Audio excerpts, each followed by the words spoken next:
On April 10th of 2005, a woman's body was found motionless and abandoned outside of Kaohsiung Medical University Hospital in Taiwan. Doctors and nurses who were arriving at work that morning spotted her and rushed her to the emergency room to try and save her. But when they tried to insert oxygen tubes into her nose and mouth, they were left utterly shocked. They could not insert the tubes as her nasal and throat passages were stuffed full of feces. The woman was also covered with tiny burn marks all over her body, and she seemed severely malnutritioned. Unfortunately, doctors were unable to save her, and she was pronounced dead. Police were called in to perform a forensic autopsy on the woman's body, and they found human fecal matter inside the woman's body, implying that she had eaten human excretions before her death. The autopsy also confirmed that she died from multiple organ failures that were likely caused from excessive physical exhaustion or malnutrition, and not from any fatal injuries. This prompted the police to launch a murder investigation. Initial investigations by the local police determined the identity of the woman to be the eldest daughter of the Wu family, who were a family of 6 that were living in the Gushan district of Kaohsiung City. Following this lead, the police promptly went to the location of the family home and were greeted by a foul stench emanating from the home upon arrival. Above their door, a bagua mirror and talisman could be seen, which indicated to the police that this family were likely to be followers of the Chinese folk religion. There were also multiple talismans pasted all over the windows of the home that could be seen from the outside. The sight and smell would cause any ordinary person to become anxious at the thought of confronting unseen entities, but the police nervously trudged on. Upon entering the home, the stench hit them like bricks, and they could immediately see human excrement plastered all over the walls. There was also salt, rice, and ashes littered all over the floor.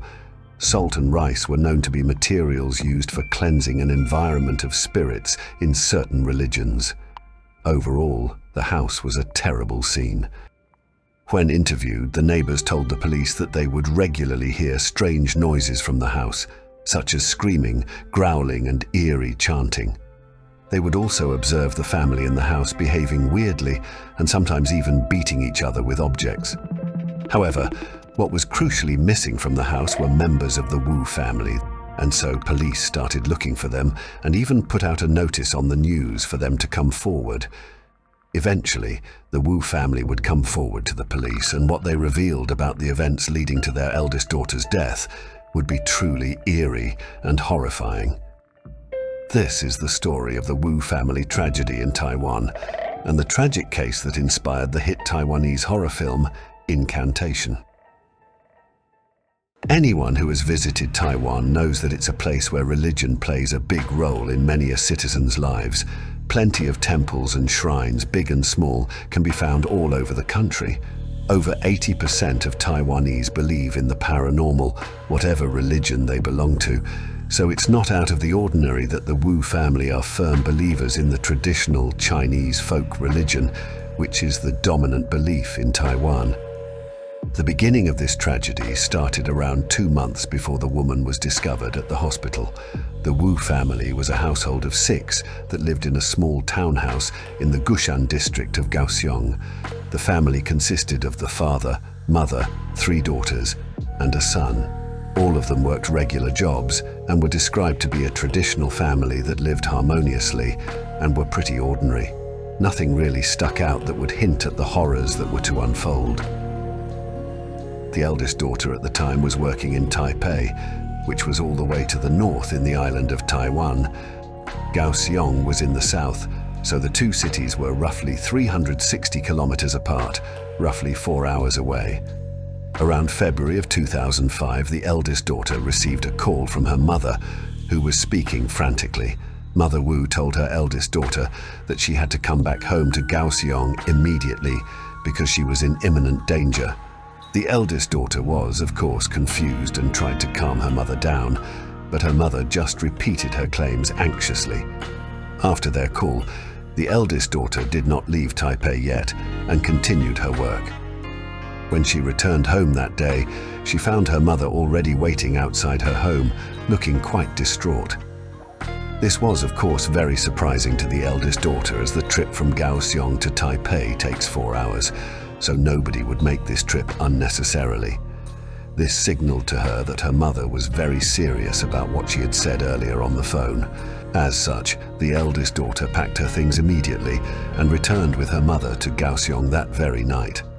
When they arrived back at the family home in Kaohsiung, the Wu family prepared a sumptuous reunion dinner, since the eldest daughter was usually away in Taipei for work. After the meal, the eldest daughter asked about what happened that needed her to return home so urgently. So this was when the family explained that just the day before, the youngest daughter was suddenly possessed by a Chinese deity called the Third Prince.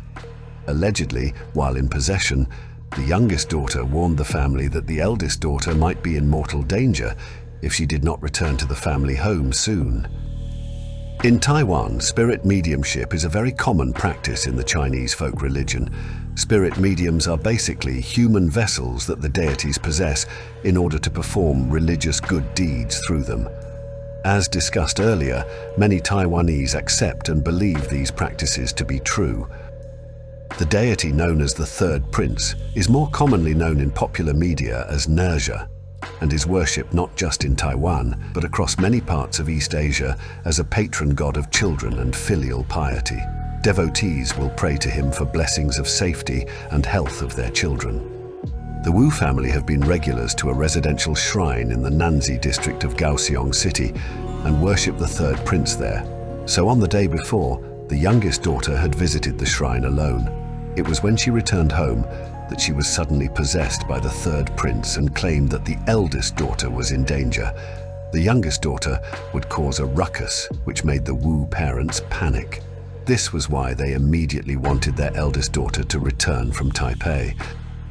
Also, being a believer of the Chinese folk religion, the eldest daughter accepted their explanation. She continued staying at the family home for the next few days, as she had already taken leave from her work.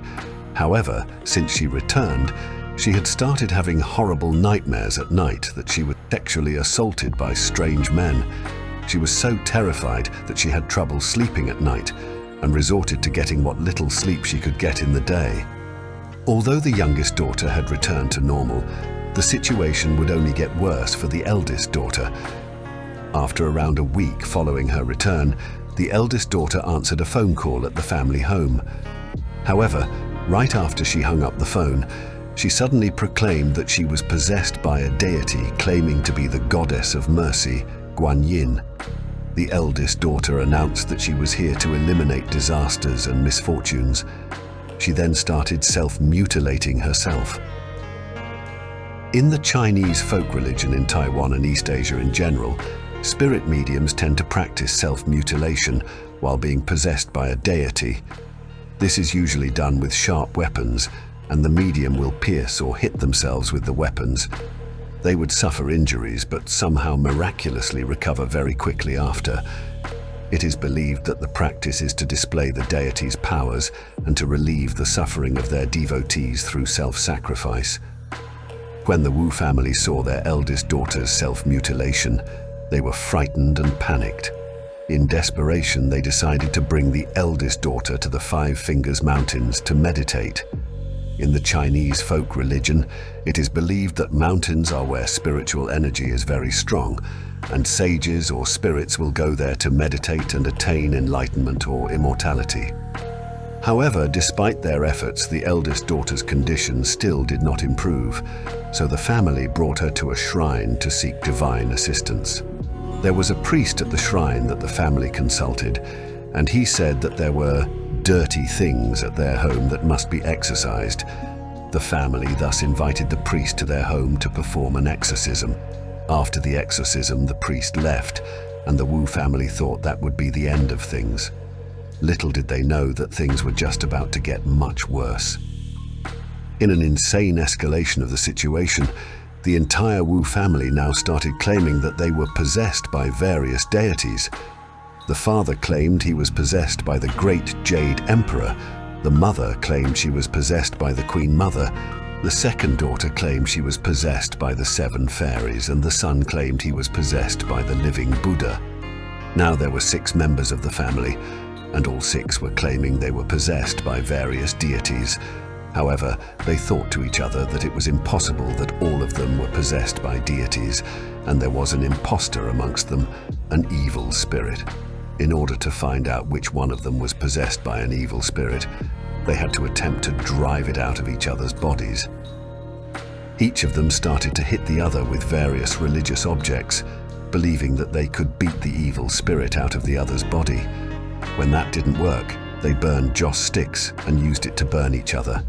They closed up all the windows and pasted talismans all over the house, thinking that it would work as protection charms. The family would scream at each other during these beatings, and neighbors that lived near them started to find temporary lodgings elsewhere, as they were so afraid of all the strange noises and weirdness of the family at this point. After some time, when the beatings did not seem to work, the family started to fling salt and rice at each other in an effort to try and cleanse each other's body from the evil spirit. But when that did not work as well, they came up with a really grotesque idea. They believed that spirits would not knowingly possess an unclean body, and so, if they made themselves dirty, they could force the evil spirit to leave the person's body. And so, the family started to fling urine and feces at each other. It got to the extent that the family stopped having normal food and drinks and had started to consume just urine and feces. This insane lifestyle continued for around a month, when one day the eldest daughter finally succumbed and fell into a state of unconsciousness. The family took it as a sign that it was the eldest daughter that was possessed by the evil spirit, and it had finally left her body. They left her alone to rest, believing that she would awake later on. But by the next day, she was still unconscious and had started foaming at the mouth. Concerned that the eldest daughter was in critical condition, the family brought her to the hospital, but did not stay, as they believed that the evil spirit may come back and continue wreaking havoc. To avoid the evil spirit, the family decided to hide at their relative's place. While they were hiding, the Wu family could see on the news that there were reports of their eldest daughter's death, and even saw the police requesting for them to come forward. Despite these reports, the family still did not believe that she was dead. But one day, the mother claimed that she was possessed by her eldest daughter and informed the family of her death. It was only then that the Wu family truly believed that the eldest daughter was dead, and they decided to go forward to the police to report their actions. Police examined all of the family's bodies and found similar bruises and burn marks as the eldest daughter. A psychiatrist was also assigned to assess the mental conditions of all the family members, but none of them were diagnosed with any mental illnesses. As the eldest daughter did not die from external injuries, but rather multiple organ failures from physical exhaustion, the family was not convicted for murder. Rather, the court charged them for abandonment, resulting in death. It is believed that the family received 5-year jail sentences for this crime.